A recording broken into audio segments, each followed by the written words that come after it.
Hello বন্ধুরা, আজকে তোমাদের সাথে শেয়ার করব সানডে স্পেশাল দুপুরের লাঞ্চ। তো সকাল সকাল চলে গেছিলাম, নিরুর একটা সকালে ক্লাস ছিল।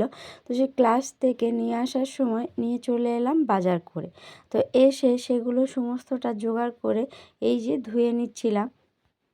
সানডে বলে যে প্রত্যেক সানডেতে এরকম হয় তা না, মানে আমাদের সানডেতে ওর নিরু পাপার মানে ছুটি থাকে না। তো সেই জন্য অতটা মানে ঠিকই হয় না। আর তোমরা যারা আমার পরিবারে আছো বা আমার ভিডিওটা আগে থেকে দেখো, তা তোমরা জানবে যে ওর মানে স্যাটারডেতেই ছুটি থাকে।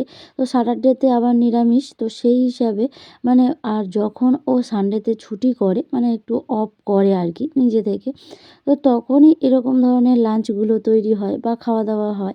আর তার উপর নিরুর তো বায়না রয়েছে, তো ওই বলেছিল যে এটাই খাওয়া দাওয়া করবে। তার মানে তোমরা দেখেও বুঝতে পারছো যে আজকে কী রান্না হবে। আর নিরুর ক্লাস থাকার জন্য বাজার করে নিয়ে আসতেও দেরি হয়ে গেছিলো। আর এদিকে জোগাড়টাও করতে অনেকটা দেরি হয়েছিল। তো এদিকটা মাংসটা মানে চিকেনটা ওর নিরুর পাপা এদিকটা জোগাড় করছিল, আর ওদিকে রান্নার সমস্ত জিনিসগুলো আমি করছিলাম। আসলে ও যখন এই চিকেন বা একটু ভালো মন্দ রান্নাগুলো হয়, তো তখন ওগুলো ও করে বা আমাকে হেল্প ও করে। তো তারপরে এই তো দুজনে মিলে রান্নাটাও কমপ্লিট হয়ে গেছে। আর আজকে দুপুরে লাঞ্চে ছিল ফ্রায়েড রাইস আর চিলি চিকেন। তো ওই যে বললাম আগে নিরুর আবদারেই হয়েছিল আজকেতে। আর এবারে এই যে খাওয়া দাওয়াটা সেরে নেব। সময়ের সাথে না চলতে হয়, সময় আমাদের সাথে চলে না।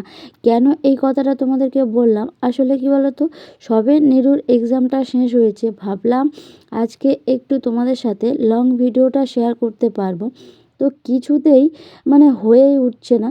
তো তারপরে হঠাৎ আজকে নিরুর বাবা অফ করলো, তারপরে সংসারে নানান কাজ, আর এর মধ্যে একদম পেরে উঠছিলাম না। তাই তোমাদের সাথে একটা এই যে শর্ট ভিডিও শেয়ার করছি। আর এদিকে জোগাড়টাও করে নিয়েছি খাওয়া দাওয়ার। এবারে খাওয়া দাওয়াটা করব, আর নিরু আর আমি খাওয়া দাওয়াটা করব। নিরুর পাপা একটু আগে খাওয়া দাওয়া করে একটা জায়গায় যাওয়ার ছিল, তো ও তাই তাড়াহুড়ো করে বেরিয়ে গেছে। তাহলে ভিডিওটা এখানেই শেষ করছি, দেখা হচ্ছে একটা নেক্সট ভিডিওতে। আজকের এই পর্যন্ত, টাটা।